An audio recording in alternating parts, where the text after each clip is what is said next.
Pembacaan pertama diambil dari Kitab Kejadian bab 3 ayat 9 sampai 15 dan 20. Pembacaan dari Kitab Kejadian. Pada suatu hari di Taman Eden setelah Adam makan buah pohon terlarang, Tuhan Allah memanggil manusia itu dan berfirman kepadanya, "Di manakah engkau?" Ia menjawab, "Ketika aku mendengar bahwa engkau ada dalam taman ini, aku menjadi takut karena aku telanjang. Sebab itu aku bersembunyi." Lalu Tuhan berfirman, "Siapakah yang memberitahukan kepadamu bahwa engkau telanjang? Apakah engkau makan dari buah pohon yang kularang engkau makan itu?" Manusia itu menjawab, "Perempuan yang kau tempatkan di sisiku, dialah yang memberi dari buah pohon itu kepadaku, maka aku makan." Kemudian berfirmanlah Tuhan Allah kepada perempuan itu, "Apakah yang telah kau perbuat ini?" Jawab perempuan itu, "Ular itu yang memperdayakan aku, maka aku makan." Lalu berfirmanlah Tuhan Allah kepada ular itu, "Karena engkau berbuat demikian, terkutuklah engkau di antara segala ternak dan di antara segala binatang hutan. Dengan perutmulah engkau akan menjalar, dan debu tanahlah akan kumakan seumur hidupmu. Aku akan mengadakan permusuhan antara engkau dan perempuan ini, antara keturunanmu dan keturunannya. Keturunannya akan meremukkan kepalamu, dan engkau akan meremukkan ketumitnya." Manusia itu memberi nama Hawa kepada istrinya, sebab dialah yang menjadi ibu semua yang hidup. Demikianlah sabda Tuhan.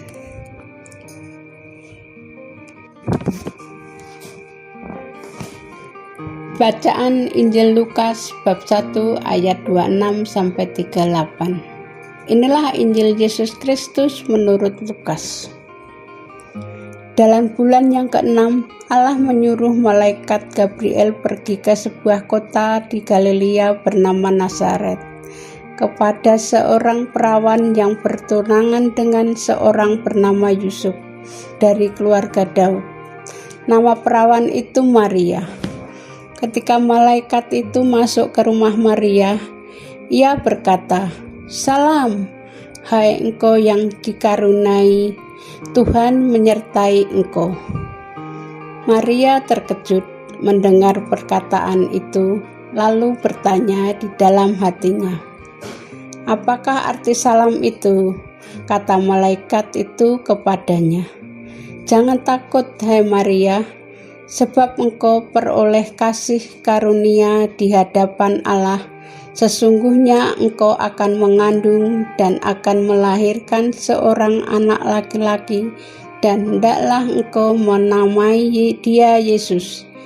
Ia akan menjadi besar dan akan disebut Anak Allah yang Maha Tinggi.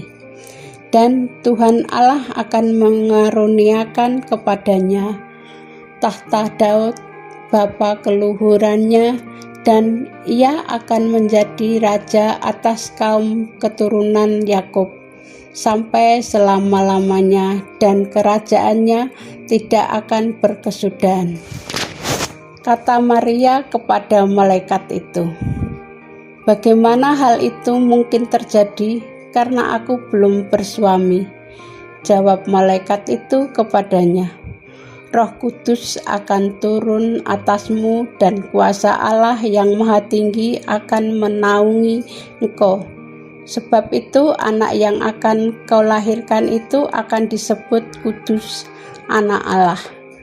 Dan sesungguhnya Elisabet, anakmu itu, ia pun sedang mengandung seorang anak laki-laki pada hari tuanya, dan inilah bulan yang ke-6 bagi dia, dan disebut mandul itu. Sebab bagi Allah tidak ada yang mustahil." Kata Maria, Sesungguhnya aku ini adalah hamba Tuhan. Jadikan padaku menurut perkataanmu itu. Lalu malaikat itu meninggalkan dia. Demikianlah Injil Tuhan.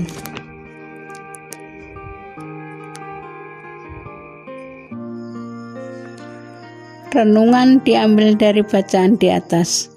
Ketika manusia jatuh ke dalam dosa, Allah menjanjikan penebus. Kerahiman Allah ini mulai diwujudkan dengan melindungi Maria dalam kandungan Santa Ana dari sengat dosa asal. Tujuan Allah ialah supaya kodrat manusia yang diberikan Bunda Maria nantinya kepada bayi Yesus sungguh murni dan tidak terkontaminasi oleh dosa.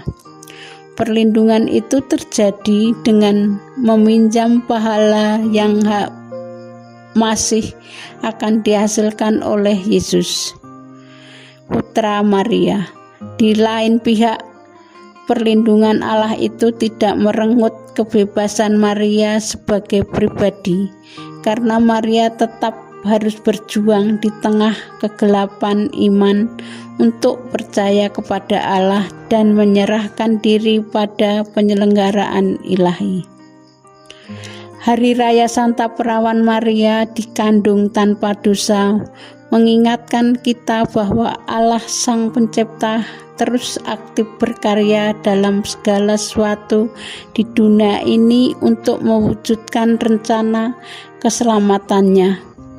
Kita pun diundang untuk secara aktif menanggapi dan berpartisipasi pada karya Allah agar kita dapat menikmati keselamatannya di dunia ini dan di dunia yang akan datang.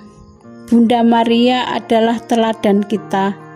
Buah yang menggembirakan ialah bahwa kita bukan hanya ditebus dari dosa, tetapi juga diangkat menjadi anak-anak Allah. Ya Allah, syukur dan terima kasih bahwa Engkau turut bekerja untuk kebaikan kami.